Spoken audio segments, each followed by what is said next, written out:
정부가 오늘부터 대대적인 6.25 전사자 유해 발굴 사업을 시작합니다. 벌써 20년 가까이 꾸준히 진행된 사업인데 그런데 이 유해가 발굴이 되더라도 정작 신원이 확인돼 가족의 품으로 돌아가는 경우 1.3%에 불과합니다. 현재 사용하는 DNA 분석 기법의 한계 때문이었습니다. 기획 이슈팀 이승윤 기자와 함께 자세한 내용 알아보도록 하겠습니다. 안녕하십니까? 네, 안녕하십니까? 네. 자, 이 부분 국군 전사자 유해의 DNA 검사 상당히 중요한 부분이죠. 네, 맞습니다. 의료 기록이 잘 정리되어 있는 미국 등 선진국의 전사자 유해는 치과 진료 기록이나 유품 등 대조할 수 있는 자료가 많아서 쉽게 본인 확인이 가능했습니다. 반면에 이 국군 전사자들은 해방 이후에 국가 체제 정비가 제대로 돼 있지 않아서 의료 기록이 부실하고 또 유품이 제대로 남아있지 않은 경우가 많았습니다. 그래서 신원을 확인하는 가장 확실한 방법은 DNA 검사입니다.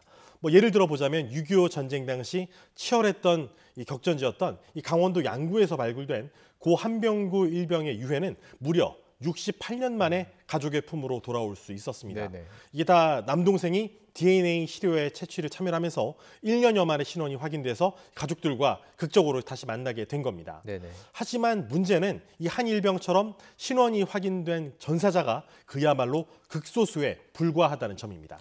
68년 만에 가족의 유해를 확인할 수 있다. 이것도 상당히 의미가 있을 것 같은데요. 참 안타까운 일입니다. 이게 전사자 신원 확인이 그럼 지금까지 얼마나 좀 이루어졌습니까? 네, 일단 전체적인 숫자를 한번 살펴볼 필요가 있는데요.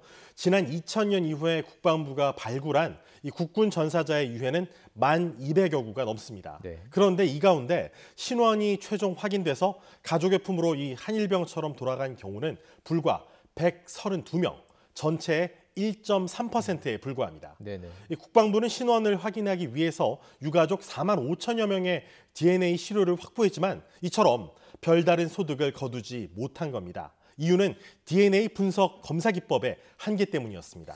그러니까 지금 10,000여 구가 넘는 유해는 가족 품으로 들어가지 못하고 있다는 것인데 이게 지금 국방부에서 사용하고 있는 그 DNA 분석 기법 때문인 거죠? 이게 어떤 기법인 겁니까? 네, 말씀하신 대로입니다. 이 국방부는 현재 세계적인 표준이기도 한 STR이라는 검사 기법을 이용해서 이 발굴된 유해와 유가족들의 DNA를 대조하고 있습니다. 네. 이 사람마다 유전자가 다르죠. 이 STR 기법은 정해진 이 DNA 구간의 길이가 다른 점을 이용해서 신원을 확인하는 그런 방식입니다. 주로 법의학에서 활용되어 왔는데 STR 기법은 유해처럼 이 DNA가 훼손됐을 경우에는 정확도가 크게 떨어진다는 문제점을 내포하고 있습니다. 또 이 부모, 형제를 넘어서 삼촌 관계로만 멀어져도 유가족을 찾아낼 수 있는 확률이 3분의 1 정도밖에 되지 않습니다.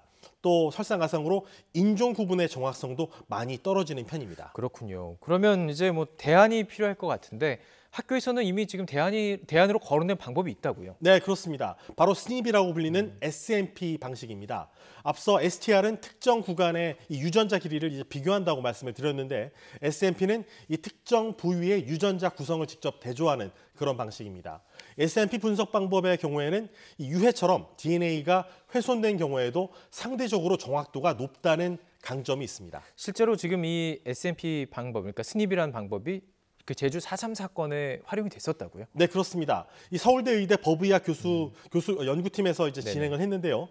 제주 4.3 항쟁 희생자 유해의 이 SMP 검사를 활용한 경우에 STR 기술로 신원을 확인하지 못했던 이 329구 가운데 무려 49명, 15%의 신원을 추가로 확인했습니다. 1.3%대 15%. 그렇죠. 확실히 좀 효과가 높은 게 드러나는데요. 예. 당시 연구를 주도했던 교수의 설명을 직접 들어보시겠습니다. 크게 이제 질이 안 좋은 시료에서 검사 결과를 잘 얻을 수 있고 먼 유전자 인척 관계에서도 우리가 유전자 비교가 쉽게 될 수가 있고 SNP는 약간 민족마다 조금 다른 점들이 STR보다는 훨씬 뚜렷합니다. 그렇군요. 지금 이 스냅 방법을 쓰면은 단순히 계산해봐도 19,000에서 15%, 한 1,500 유해를 지금 가족의 품으로 돌릴 수 있다는 계산이 나오는데 그런데 이렇게 활용을 안 하는 이유는 뭡니까? 네, 제일 큰 걸림돌은 바로 비용입니다. SMP 방식은 이 유전자 분석에 이 값비싼 DNA 칩을 이용해야 하는 만큼 검사 비용이 최소 2배 이상 많이 듭니다. 예. 10배까지 많이 든다는 얘기도 나오고요. 또 SMP 기법이 이 법의학보다는 병원에서 많이 사용되는 기법이다 보니까 이 보수적인 법의학자들의 심리적 저항도 어느 정도 작용하고 있다는 설명입니다. 그렇지만 이 유해 발굴 사업의 목적이 단순히 이 발굴 그 자체에 있는 건 아닌 만큼 이 사업 자체의 취지를 제대로 살리기 위해서는 적극적인 정책 전환이 필요하다는 이런 목소리가 커지고 있습니다. 국방부도 이런 목소리를 고려하고 있는데요. 직접 설명을 들어보시겠습니다. 새로운 유전자 방법도 학계에 있는 분들, 전문가분들과 같이 지금 논의를 또 진행을 하고 있는 중입니다. 자, 그렇습니다. 70년을 가까이 기다렸습니다. 또 고령으로 별세하는 가족들이 많기 때문에 이런 점이 좀 잘 반영됐으면 하는 바람입니다. 지금까지 기획 이슈팀 이승윤 기자였습니다. 고맙습니다.